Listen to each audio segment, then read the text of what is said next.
Hello students, आज हम पढ़ेंगे chapter number 3, pair of a linear equation in a two variables. Equations को हम कैसे लिखते हैं? इक्वेशंस का स्टैंडर्ड फॉर्म जो होता है इक्वेशंस लिखने का वो होता है a1x plus b1y plus c1 equals to 0।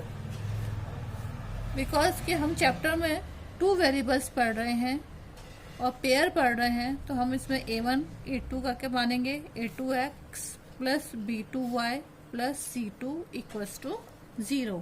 Means हमारे पास एक्चुअल में इक्वेशन तो होती है ax plus by plus c1 plus c, और यहाँ पर a b c तो कांस्टेंट है हमारे पास, एंड एक्स वाई वेरिएबल्स हैं। Clear? Methods for solving pair of a linear equation in a two variables. हमारे पास किसी भी लीनियर इक्वेशंस को सॉल्व करने के टू मेथड्स हैं। एक होता है ग्राफिकली और दूसरा होता है एल्जेब्रिकली।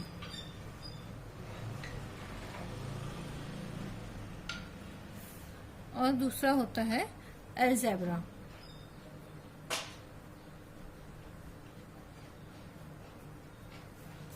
अब ग्राफिकली भी हमारे पास तीन मेथड हैं। फर्स्ट है, अगर हम उसको इंटरसेक्टिंग लाइन में शो करें हैं,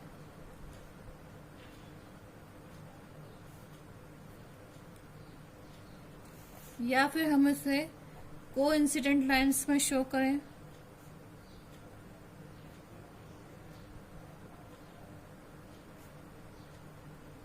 या फिर हम इसे पैरेलल लाइंस में शो करें। अलजेब्रिक भी थ्री टाइप्स होते हैं। एक होता है सब्स्टिट्यूट मेथड, जो हम बहुत बार पढ़ चुके हैं। एक होता है एलिमिनेशन मेथड,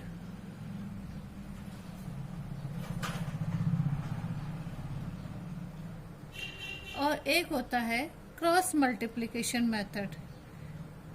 ये भी हम बहुत बार पढ़ चुके हैं।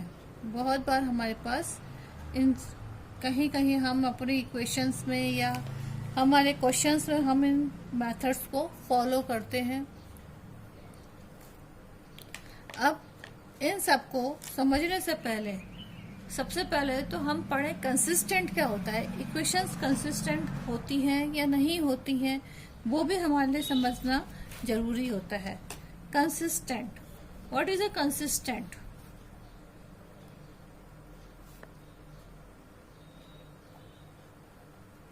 इस टर्म को समझना बहुत जरूरी है। किसी भी इक्वेशंस को सॉल्व करने से पहले इन टर्म्स को समझना जरूरी है। What is a consistent? An equation which has many solutions, या ये कहो कि which an equation which has a solution, एक ही सॉल्यूशन मानो, मैंने तो छोड़ो अभी आप। An equation which has a solution is known as a consistent. Consistent, और ये कहो कि consistent linear equation.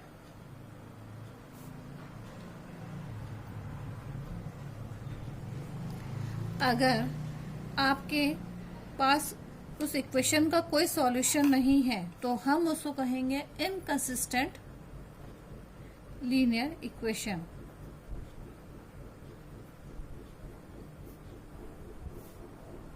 An equation which has no solution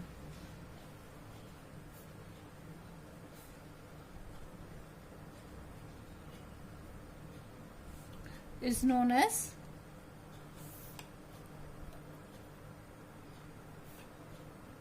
inconsistent reaction।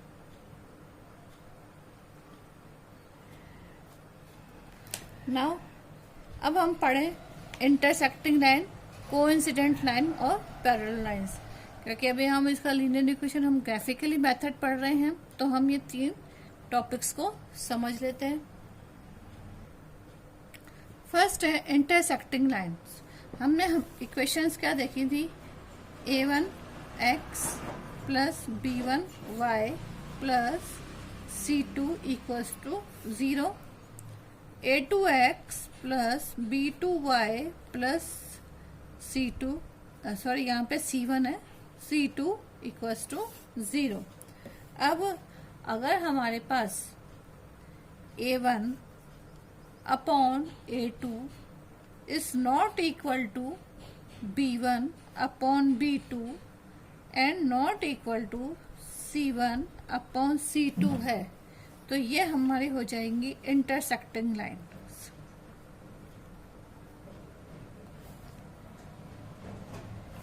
और इसका जो ग्राफ बनेगा वो ग्राफ कैसा बनेगा, बिल्कुल ऐसी तरह से बनेगा जैसे वो क्रॉस बन रहा है। क्यों, ये एक दूसरे को क्या कर रहे हैं, इस पॉइंट पर इंटरसेक्ट कर रहे हैं।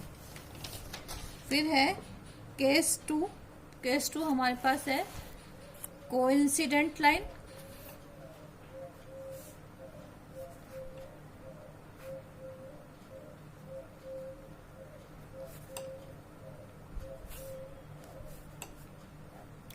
कोइंसिडेंट लाइन में a1 upon a2 is equal to b1 upon b2 equals to c1 upon c2, इस तरीके से होगा। और इसके बहुत सारे सॉल्यूशंस होंगे।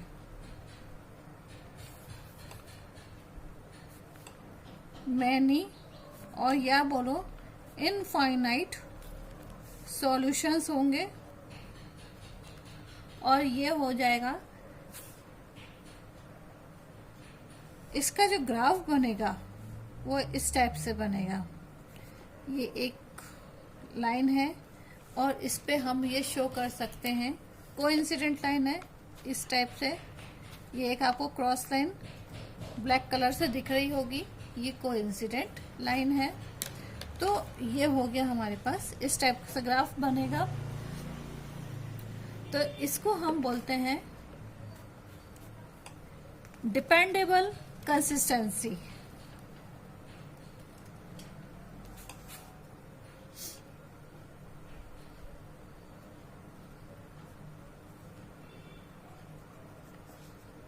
कंसिस्टेंट इक्वेशन है क्योंकि इसके पास सॉल्यूशंस है, पर बहुत सारे सॉल्यूशंस है, इसलिए हमने इसको बोला कोइंसिडेंट लाइन। इसमें a1 upon a2 equals to b1 upon b2 equals to c1 upon c2 होता है।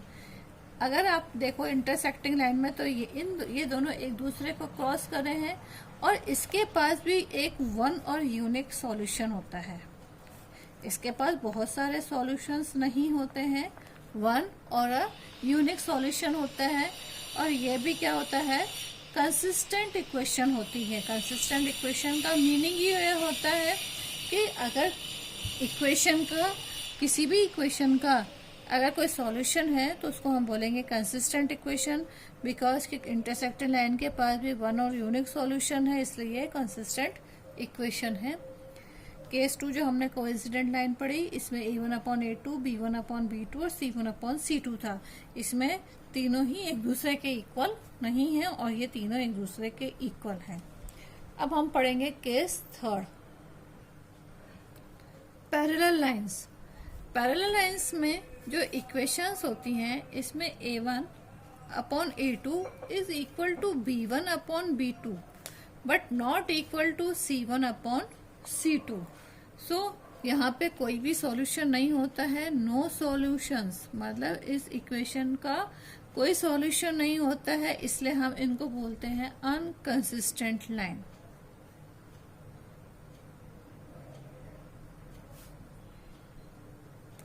और इसका ग्राफिकली ये इस टाइप से होती हैं, मतलब ये एक दूसरे को ना तो इंटरसेक्ट करती है ना ओवरलैप करती है, ये एक दूसरे के पैरेलल चलती हैं, इसलिए हम इनको बोलते हैं पैरेलल लाइंस। इसमें a1/a2 is equal to b1/b2, पर c1/c2 के इक्वल नहीं होता है। नाउ आप एक एग्जांपल समझते हैं।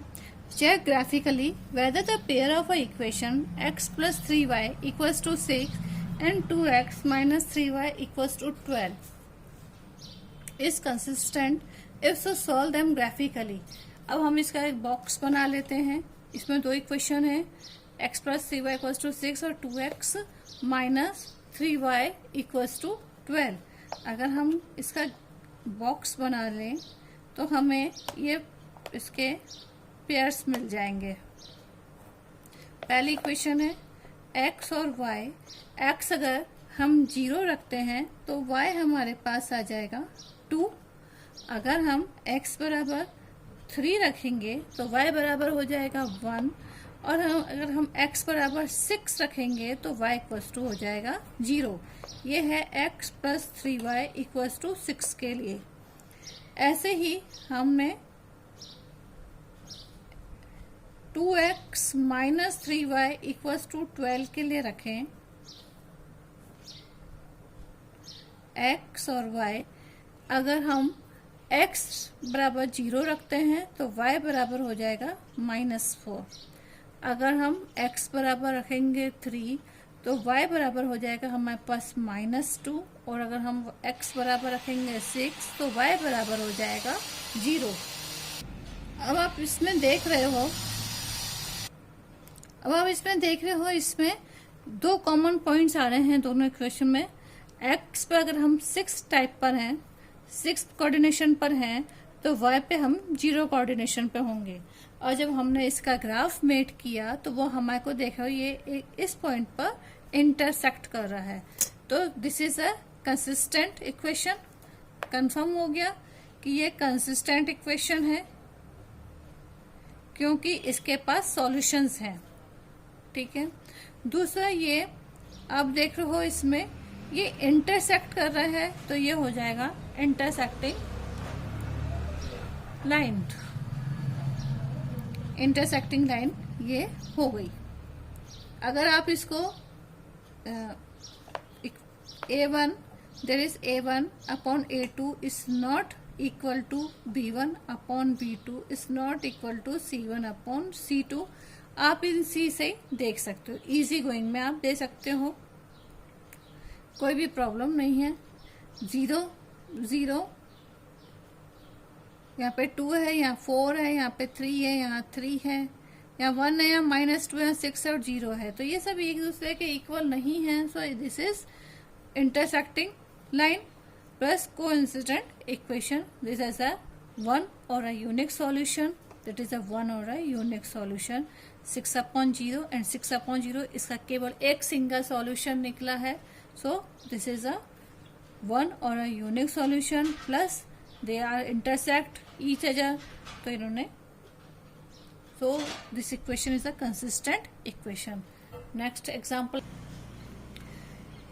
Example 2, graphically find whether the following pair of equation has no solutions, unique solution or infinitely solution. यहाँ पे हमको दो इक्वेशन दी गई हैं, पेयर ऑफ इक्वेशन दिया गया है।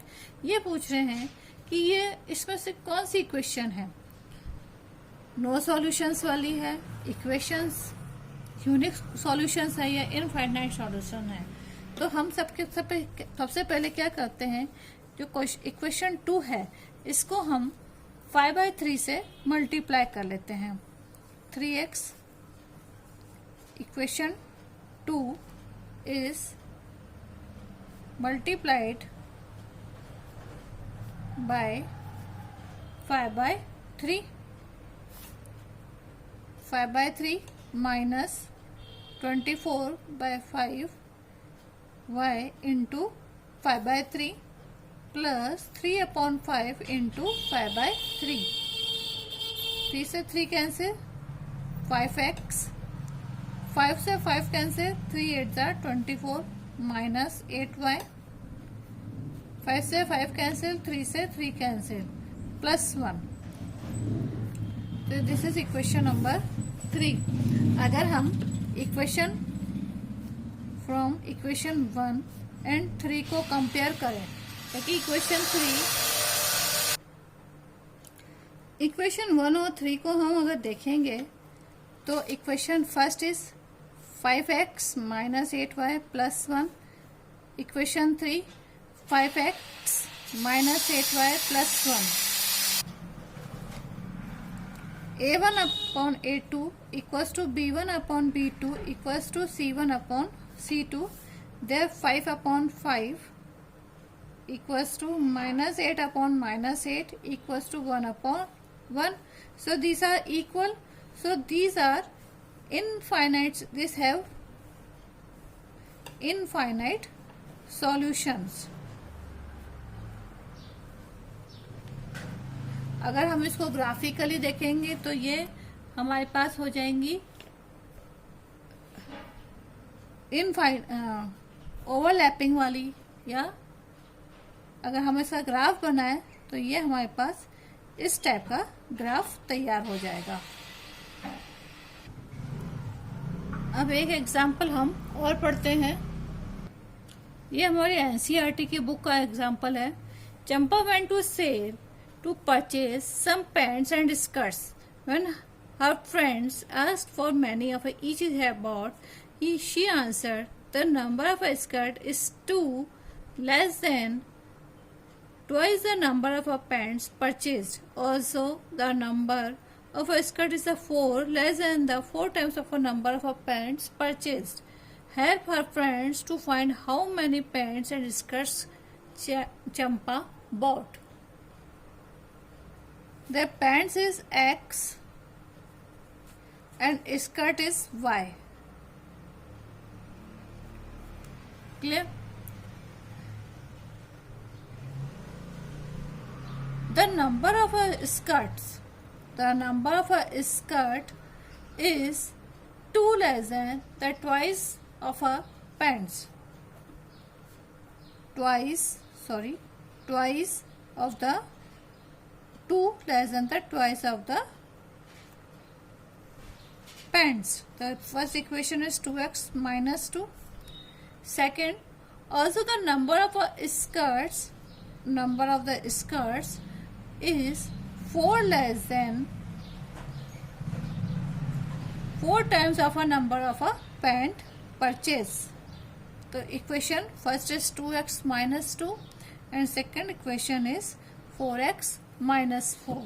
Now अगर हम इसका ग्राफ बनाना चाहें तो किस तरह से बनेगा, इनके भी हम बॉक्स बना लेते हैं।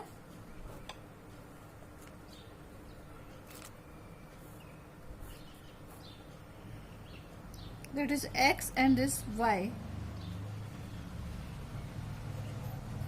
अगर हमारे पास x इक्वल्स टू 0 है,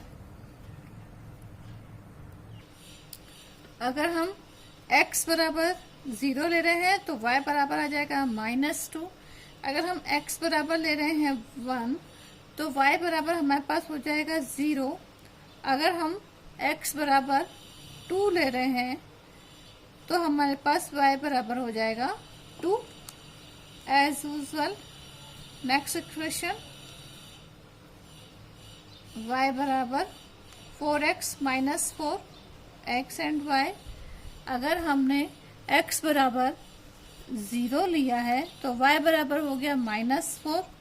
अगर हमने 1 लिया है तो ये हो गया 0, और अगर हमने 2 लिया है तो ये हो जाएगा 4 2 8 -4, ये हो जाएगा हमारे पास 4। अगर हम इसका ग्राफ बनाते हैं तो ये ग्राफ इस टाइप से बन रहा है हमारे पास। x और y ये है 0 -2, 1 पे 0 और 2 पे 2, ठीक है। और सेकंड वाला ग्राफ 0 पे -4, 1 पे 0 और 2 पर 4। अब ये देखो, ये भी एक दूसरे को इंटरसेक्ट कर रहे हैं, तो ये भी क्या हो गया हमारे पास इंटरसेक्टिंग लाइन हो गई।